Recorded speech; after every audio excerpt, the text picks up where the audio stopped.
Hi, I'm EternalOpossum. Welcome back to the series where I rank every chef of Hell's Kitchen per season. Season 9! Season 9 of Hell's Kitchen is an interesting season to talk about. From what I've seen, a lot of people really don't like this season, and also from what I've seen, it's because of one element in particular. But personally, I don't dislike this season nearly as much as others do.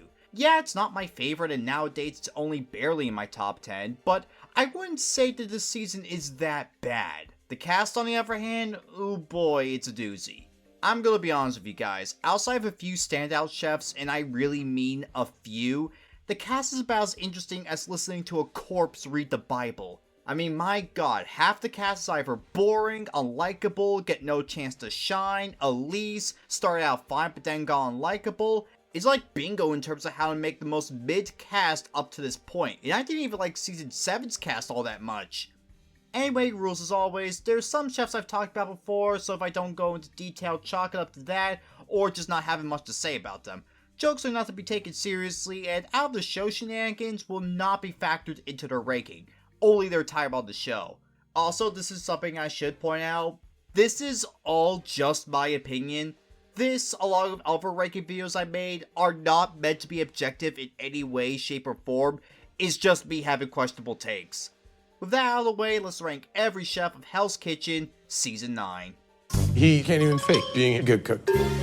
And the worst chef of Hell's Kitchen, Season 9 is... Were you expecting someone else?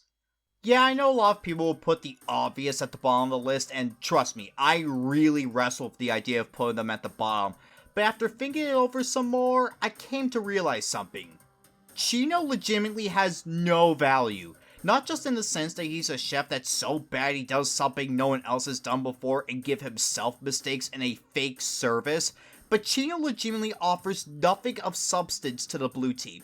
I mean, the closest thing to a positive this season has is the blue team, and yeah, there are some chefs there that are not phenomenal both from a cooking or personality standpoint, but my god, at least they had some kind of substance to them. The closest thing to anything we get from Chino is him trying to make a speech about why the blue team suck, only to get smacked the fuck down by Jonathan, and perhaps his biggest sin in making Natalie cry. Honestly, that's the main reason as to why he's at the bottom, because outside of his weak performances, he's best known for what was making essentially the blue team's adopted daughter cry. A complete waste of a 14th place, and honestly one of the more underhated personalities of the season. The only reason he isn't hated more is because... You better get out of my face! Yeah, you all saw this coming. I mean, the name speaks for itself. Elise is without a doubt one of the most notorious chefs of Hell's Kitchen, pretty much rivaling chefs like Jason Underwood for the most detestable chef in the show's history, and anyone who's watched this season knows why. The screaming, the inability to take responsibility, the constant survival of nominations despite the fact that a large chunk of her performances saw her as the worst performer. All of that is just part of the reason as to why she's so hated. But the thing is that that's not why I dislike her so much. Hell, for the longest time, I was pretty mixed on her as seen in my season rankings, and it was mainly because I don't think she's an awful villain. She does do a really good job at being hateable, in spite of her more off performances. She's a fairly decent leader, and she even gets a redemption of sorts where she comes through to Paul in the finale. Hell, she even has a few genuinely funny confessionals. Her whole Captain Save-A-Hole line is unironically really funny, and it does make me appreciate some of her lines. All of this is to say that Elise, on paper, has the ability to be a fantastic villain. Except for two things. Her feud with Carrie, and her screen time. Now I'm going to talk about the feud with Carrie later when we get to her, because oh boy, her screen time deserves a real in-depth tangent. Remember that second scenario I mentioned in my villains video where a villain gets a lot of screen time? Well, Elise is someone who takes that screen time and flat out holds it at gunpoint. And I know you could say, but she's the main antagonist, of course she's going to get a lot of screen time, and you'd be right about that. But I'm going to bring up a little project I did. While watching Season 9 in preparation for this video, I decided to count every single confessional that Elise got, along with how much time she spent having a confessional, how many confessionals she got in an episode, and how much confessional time she had on average. On average, Elise's confessionals lasted 5.1 seconds, which, without context, doesn't sound too bad. Same with how much confessional time she has on average with 62 seconds, and with a single episode of Season 9 lasting 37 minutes and 27 seconds, that at least equates to at least 36 minutes and 25 seconds where she's not in the confessional. But then you get to how many confessionals she has per episode, and considering the lowest she gets is around 7, which is still a decent amount, or the highest she gets is to fucking 18 where we're not even in the black jackets yet. On average, she gets around 12 confessionals per episode. And as for how much time she spends having a confessional throughout the whole season, she roughly has a whopping total of 994 seconds, or 16 minutes and 34 seconds overall. Essentially, nearly half of what would be a full episode is spent with her having a confessional. And that's only me counting times where she's seen in this room or having a voiceover that leads to or from a confessional.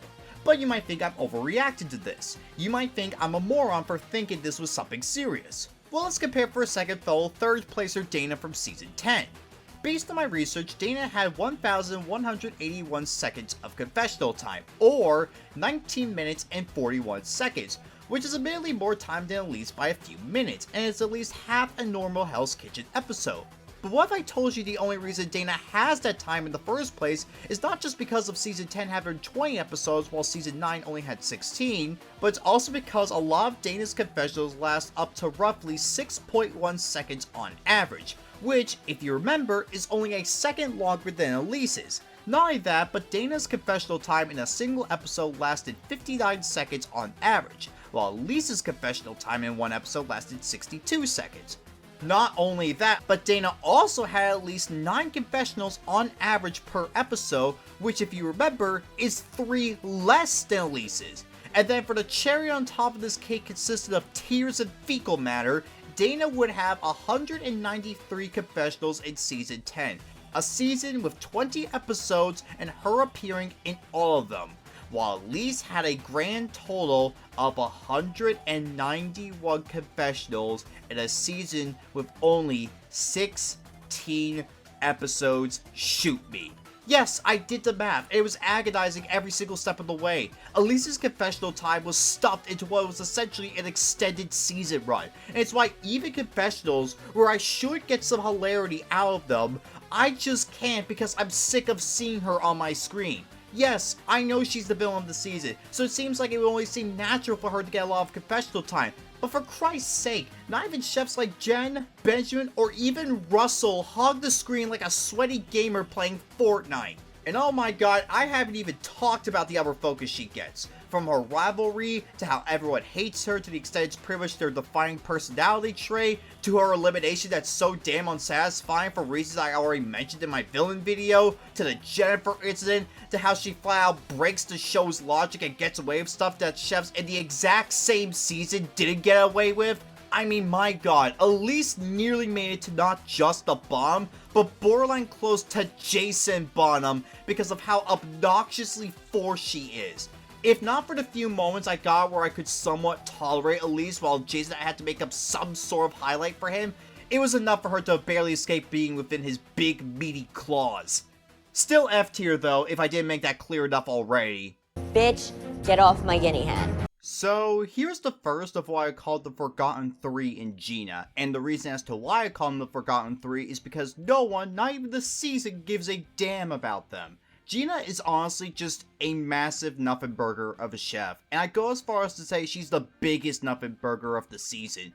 When she isn't joining in on the Carrie hate train, she's just flat out existing. At least chefs coming up either go at a reasonable point or have some moments where I remember they exist. Gina I only remember because she's one of the few chefs who were eliminated without being nominated once, which just seems like cursed knowledge, and the fact she looks like Eileen from regular show, a character that actually doesn't leave my mind.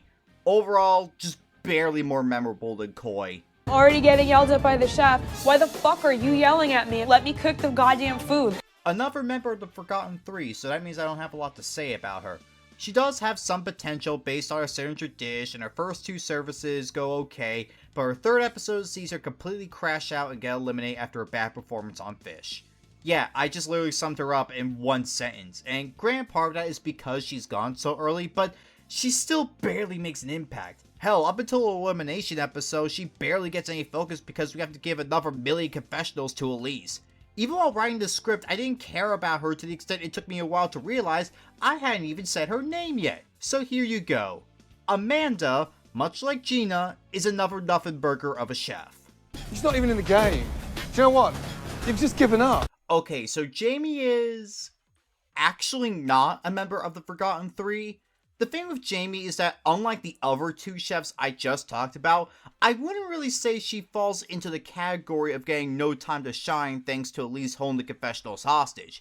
She gets a reasonable amount of confessional time where she primarily points out the stupid decisions of the red team, which does seem pretty good, but holy fuck, Jamie is so boring. Honestly, that's one of the worst things a chef can be for me, just downright uninteresting. And Jamie, despite managing to pry screen time from Elise's fingers, still can't make her time count because she's about as fascinating as an old shoe. That being said, there is one thing that is somewhat interesting about her, and it's unfortunately her elimination, which I honestly feel is one of the more underrated bullshit eliminations. Now look, I do try and find a way to defend eliminations that fans would call bullshit. Hell, Lou Ross's elimination, I'd say, is fair if you took out the whole match shenanigans. But Jamie's, I just can't find any justification. She's literally declared as given up in spite of not being kicked out of the kitchen, and gets eliminated when either Carrie or Elise reasonably should have gone home. My guess is that given up is code for you don't film the Carrie Elise drama, so you're going home for being boring. And really, outside of her elimination, that's the best way I can describe Jamie. Just mainly boring. I'm sorry, Chef. I'm sorry, Chef. It's my fault, Chef. I'm very sorry, Chef. I'm sorry, Chef. Hey, come here. I'm sorry that I'm freaking out and I called the podcast.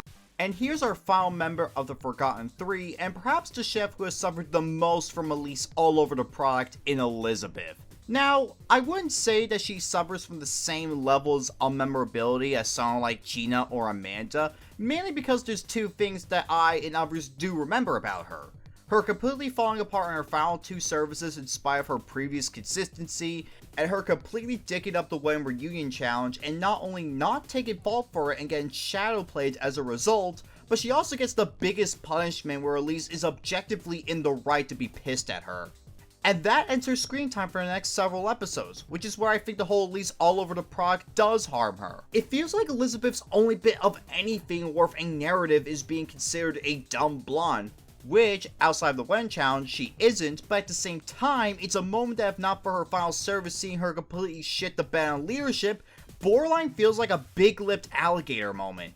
Making matters worse that despite nearly making it to the Black Jackets, she gets so little focus that whenever she does pop up in a confessional, it feels like I just got jump scared. Actually, this is where I bring up a very stupid theory that me and Spades Bailey made, where the producers want Elizabeth to be eliminated at the final 8 instead of Carrie, but because it's so difficult to differentiate between the two, Carrie got sent home on accident. Now, before you say this theory is incredibly stupid, it is. But I can see the producers thinking about it.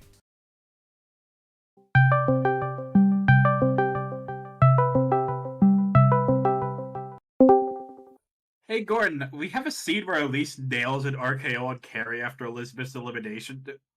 Wait, where's Carrie? What are you talking about? Don't you remember? I sent Carrie home last night. What? But I thought we were sending home Elizabeth. How could you do that? You literally told me it was okay to put Carrie out of her misery. Says so in the script. Really?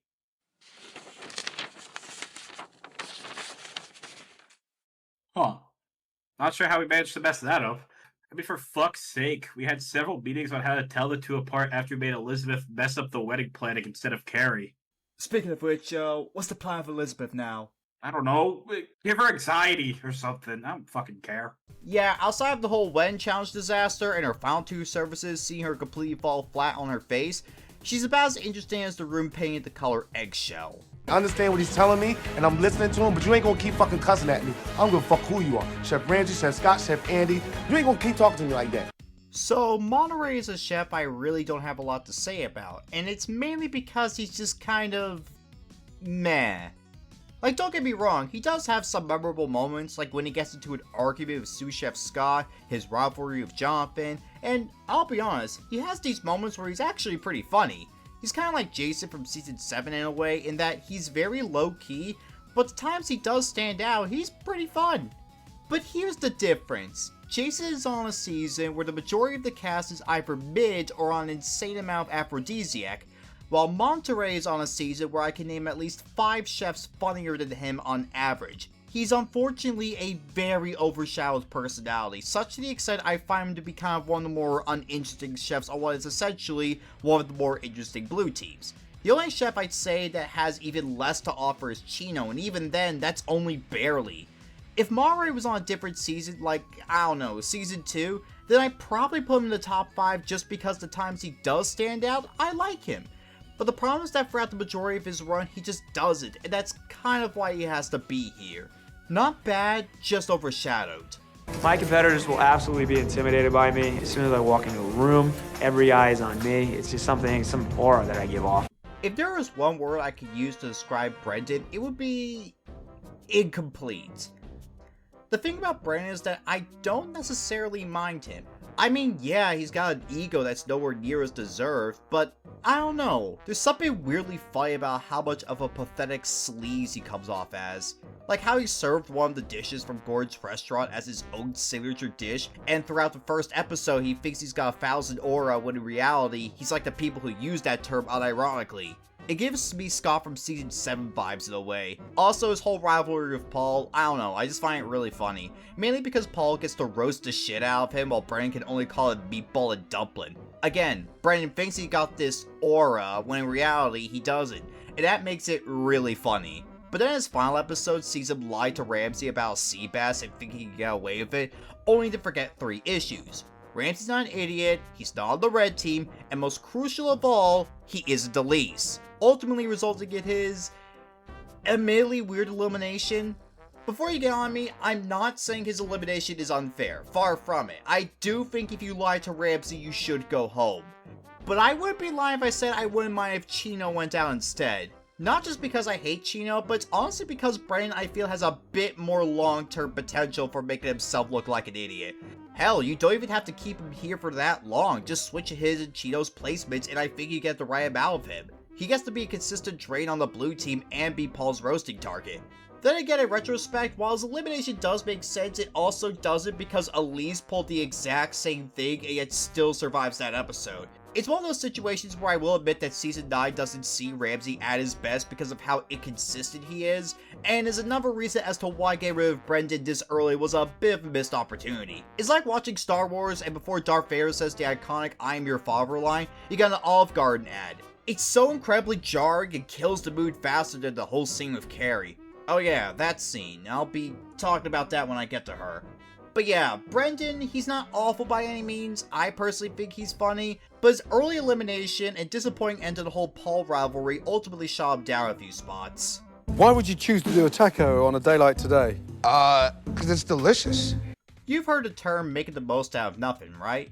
Well, if there was an award for that, then I think that Jason Zapaltis currently holds it. So the moment that Jason first appears in Season 9, there's quite a bit to note about him. The fact he seems to have a very noticeable and engaging personality, the fact he kind of reminds me of Jack Black, and the fact he's the most Paul Bunyan looking fucker I've ever seen.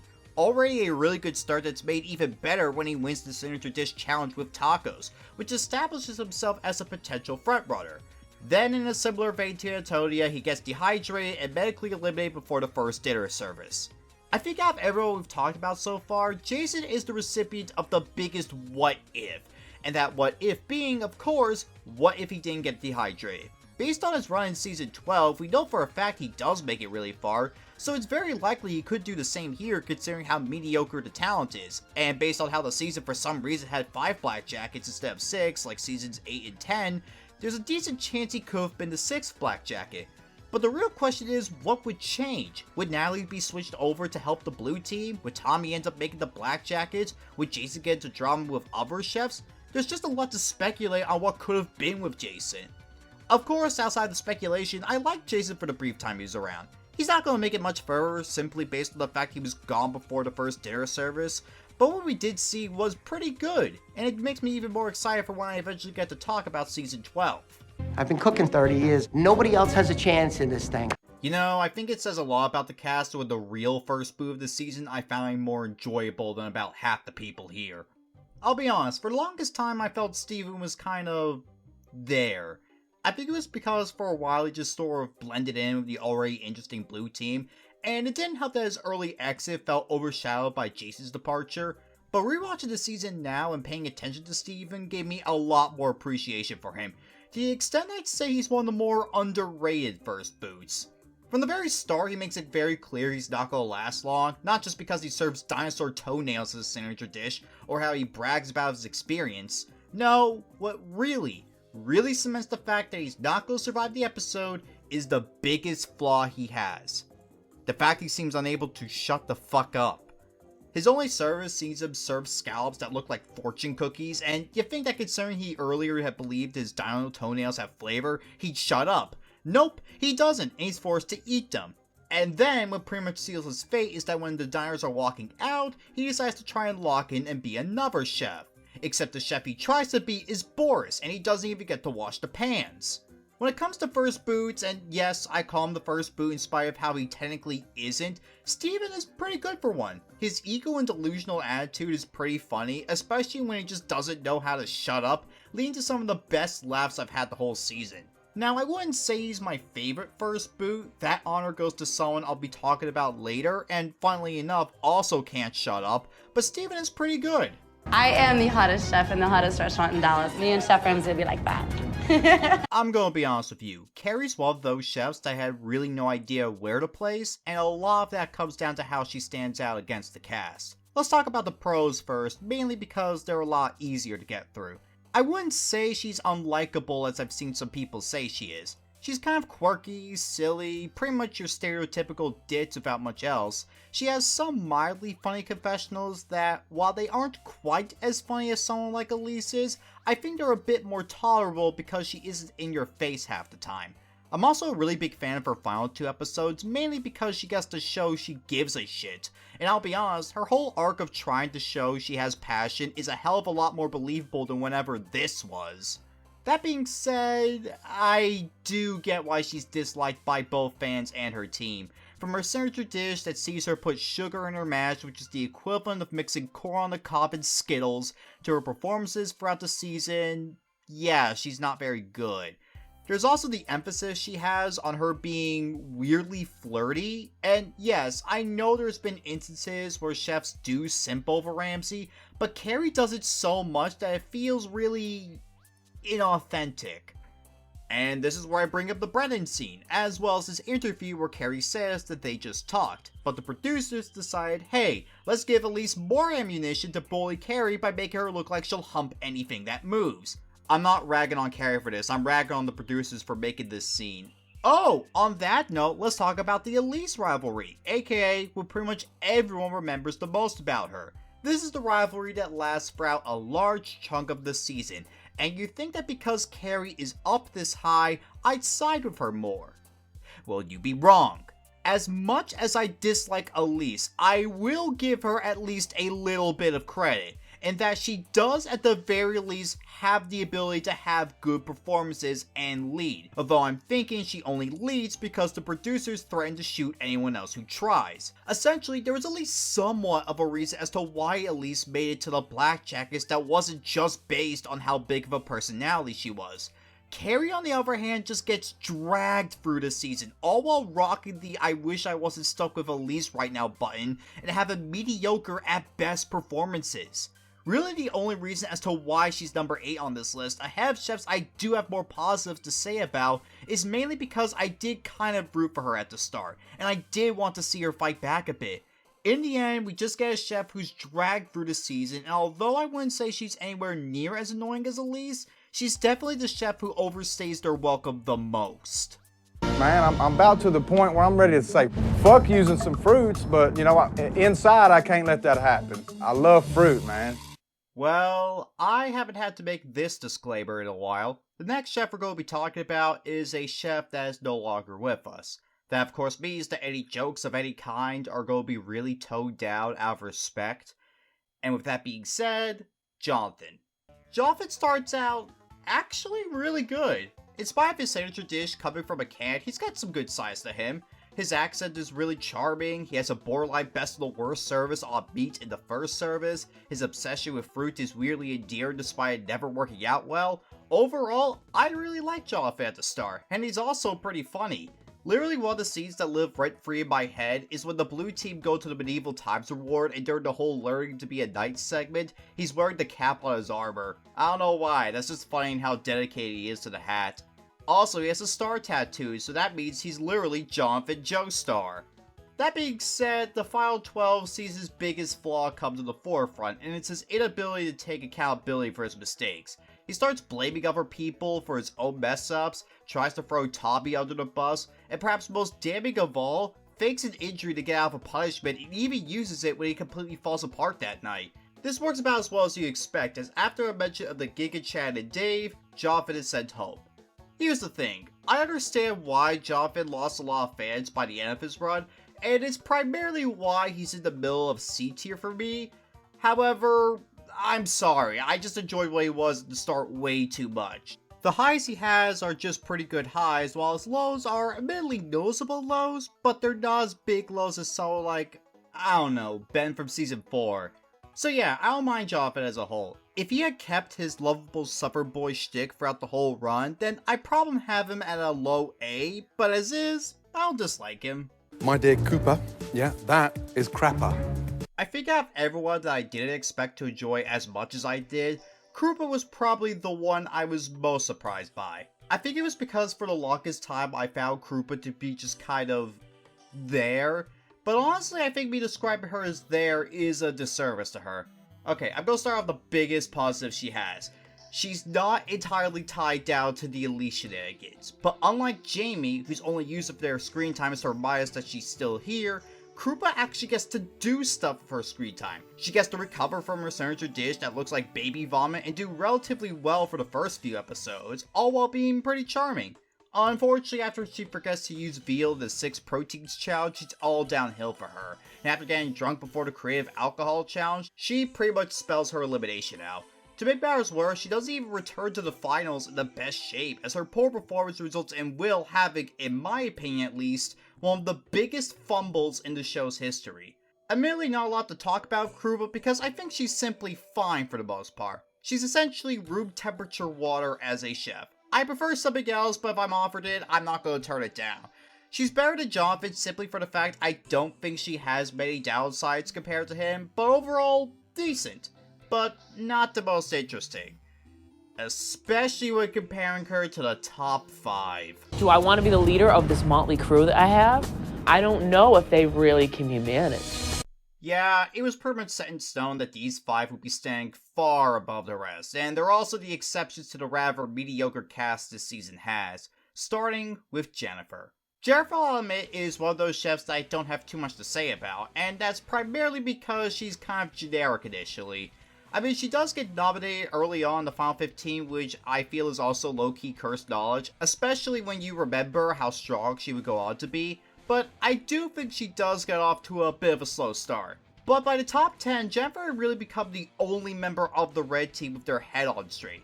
I mean, Elise and Carrie speak for themselves, and Elizabeth and Jamie have the personality equivalent of a black hole, so there's not much competition. But it is enough for Jennifer to stand head and shoulders above the red team members that make it into the top 10. Already enough for a solid B+ ranking, but then she completely breaks that glass ceiling into A+ tier by completely blowing up at Elise and making her shut up for once, and not only putting Carrie out of her misery, but honestly being a much more suitable rival for Elise. I mean, Carrie had no chance in hell at winning, but the whole change from Carrie to Jennifer for Elise's rival felt like going from grinding Pidgeys to fighting Red. Jennifer actually is someone that can be stronger than Elise, and it feels like she's the one who's meant to take her down. But then it's all pissed away in the final 5, where Elise gets Will and Paul, the latter of whom Jennifer had a crush on apparently, though I'm pretty sure it's only a bit for the show, to vote against her and get her eliminated.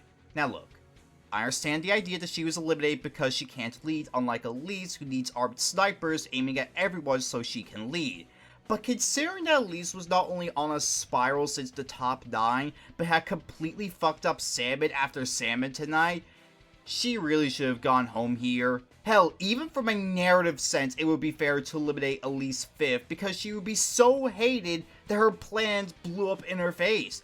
But no, what we get is one of the worst scenes in the show's history, where Jennifer is made to look like a chump, we have to deal with Elise more, and even worse, Paul and Will, two chefs that up to this point were not only incredibly likable, but pretty much guaranteed to make the final two no matter what, were made to be incredibly easy to sway. If Ramsay were to just eliminate Jennifer normally, then yeah, it'd be bullshit and I'd be unhappy more at least all over the season.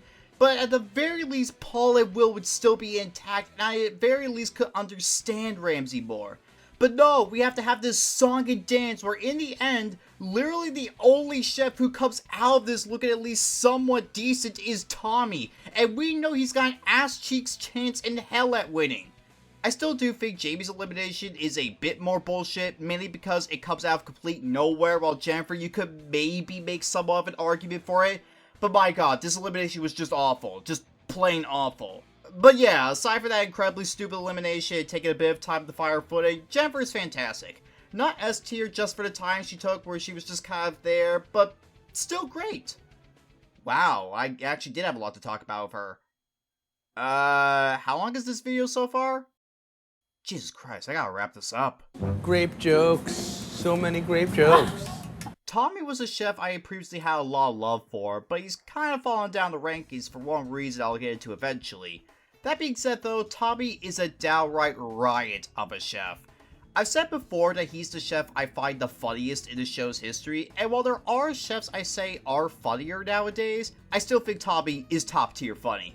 There's just a lot of moments he has that are drop dead hilarious, like his meth for coke line, to his deadpan reactions to the clouds waking them up, to him mooning Paul and Will, to his puns that are nothing short of grape. He's just a walking funny moment. One moment I don't see enough people talk about, however, is just his facial expressions, and I go as far as to say he has some of the funniest expressions in the show's history. I love how around the Black Jackets, whenever Elise gets into it with Jennifer or his two dads, he just looks like he's a kid watching his parents fight. I don't know why, it's just really funny. In fact, for a while, I thought he was going to be number one just based on how funny he was alone.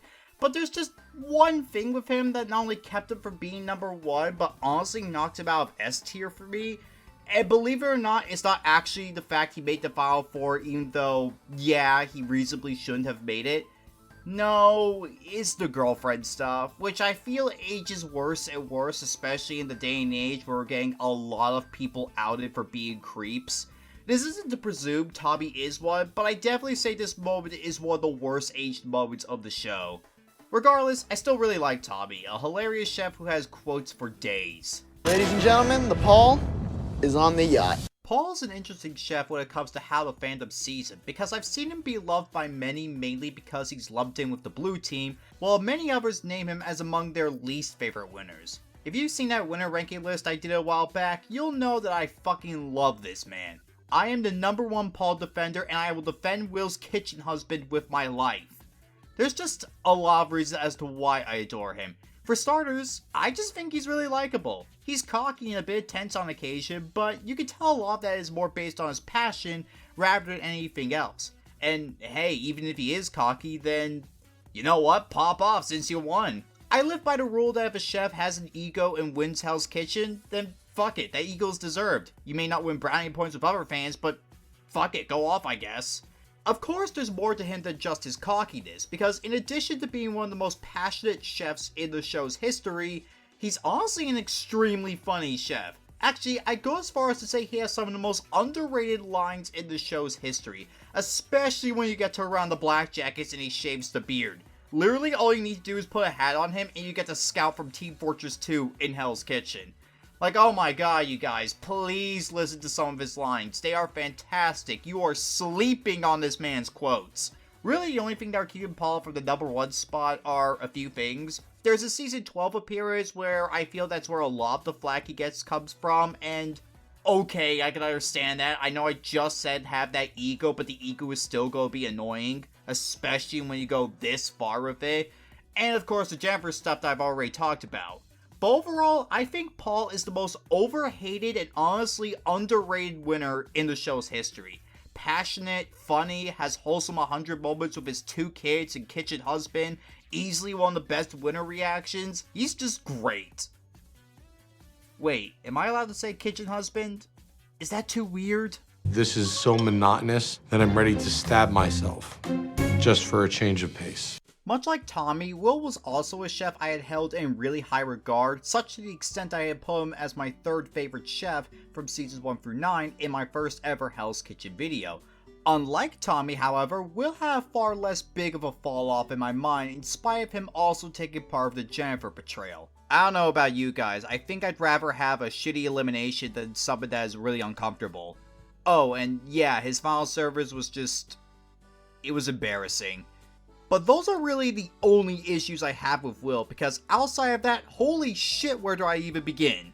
Let's just start out with the fact that he is without doubt one of the best fucking chefs in the show's history. I don't usually bring up stuff like performances in the kitchen, mainly because there's only so many times I could say this chef good or this chef bad, but Will is the goddamn doomslayer when it comes to the line, because he can say he was the only chef who never made a mistake on the line and got yelled at for it. Even the best winners in the show's history cannot lay claim to that, and I go as far as to say that if Will didn't fumble the finale so hard, he'd be up there with some of the show's best chefs. Oh, and aside to his skill, Will's just an insanely likable chef. Jennifer incident aside, I don't think there was a single moment that I didn't dislike Will. From the story's speedrun likability, from helping Jason when he was ill, to being one of Natalie's biggest offenders, and even when he's upset about losing a challenge, I'm actually okay with him, because not only does that mean the blue team have some of their funniest moments, but Will gets to be the most hilariously relatable chef there. Like, his reaction to peeling grapes is essentially my reaction to season 11.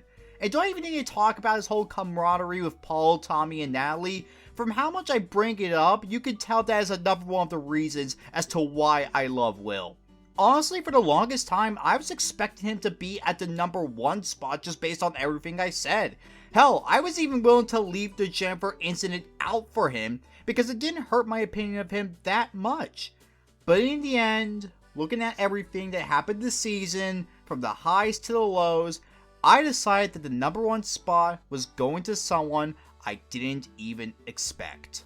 Please say one more damn grape joke. Please do it, because I'm going to fucking choke you. Before I get into who you all have probably guessed is number 1 by now, let me give you all a bit of background. The previous 3 chefs I have just talked about were all, and I really do mean this, no exaggeration in the slightest, all in contention for that number 1 spot.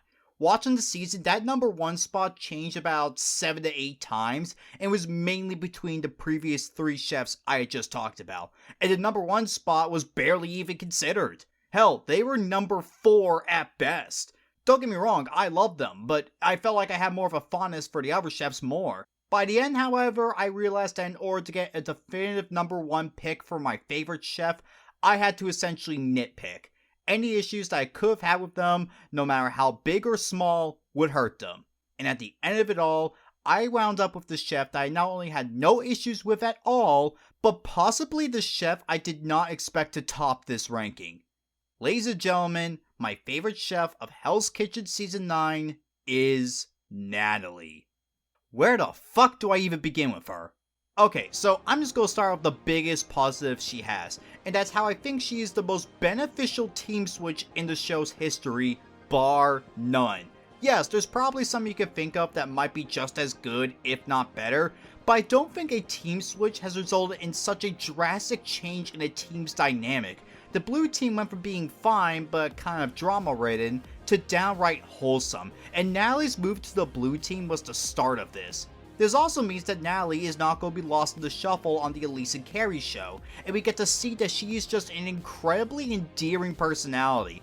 She's quirky, funny, has these fantastic expressions that give me severe brain rot. I love this walk to the yacht she does. It's really adorable. It's the exact same walk I do when I think I'm hot shit when I'm in reality hot garbage. She's honestly just pure me material while being fantastic at the exact same time. And her elimination, which, taking out how much of a mixed bag it is also one of the sadder ones, and I think really cemented the love I had for the blue team this season.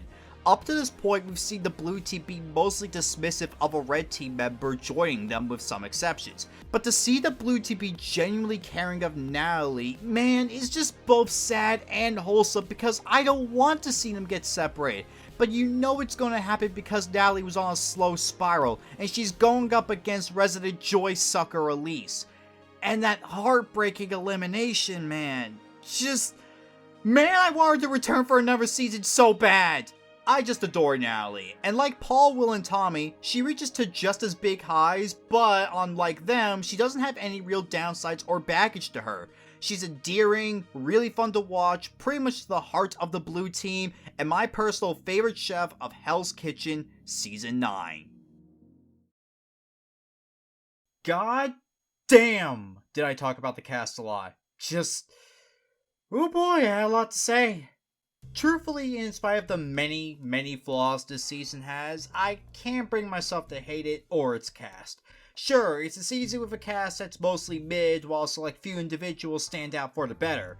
But those individuals are genuinely fantastic, and sometimes that might be just all you need to make a decent season. That being said, here are my final grades for the Hell's Kitchen cast of Season 9.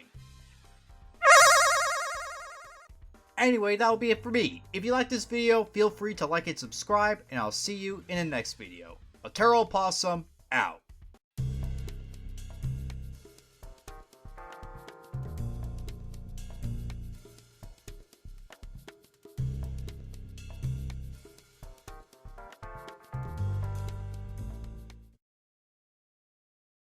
Huh. Not sure how we managed to mess that up. I mean, for fuck's sake, we had several meetings on how to tell the two apart after we made Elizabeth mess up the wedding planning instead of Carrie. Let's just quickly do that one bit again. Yeah, I had to breathe. There's no fucking periods in here. Like, that's a long sentence. Put these, you know what? Keep these recordings, put them at the end of the video. Put them at the end of the video. Just like a little bit of a blooper shit. Yeah, give me a blooper reel, okay? Yeah, for like a scene that lasts about 2 minutes. Yeah, fuck it. Fuck you too. Fuck you. Huh. Not sure how we best man. Fuck. Bitch. I did it perfectly every other time. Every other time I did it perfectly, but no. This one wants his helly kitchen. Do we need a water break? There's nothing in my glass. Okay. Huh. Not sure how I managed to mess that up. I mean, for fuck's sake, we had several meetings on how to tell the two apart after we made Elizabeth mess up the wedding planning instead of Carrie. Speaking of which, what's the plan for Elizabeth? I don't know what to do with her.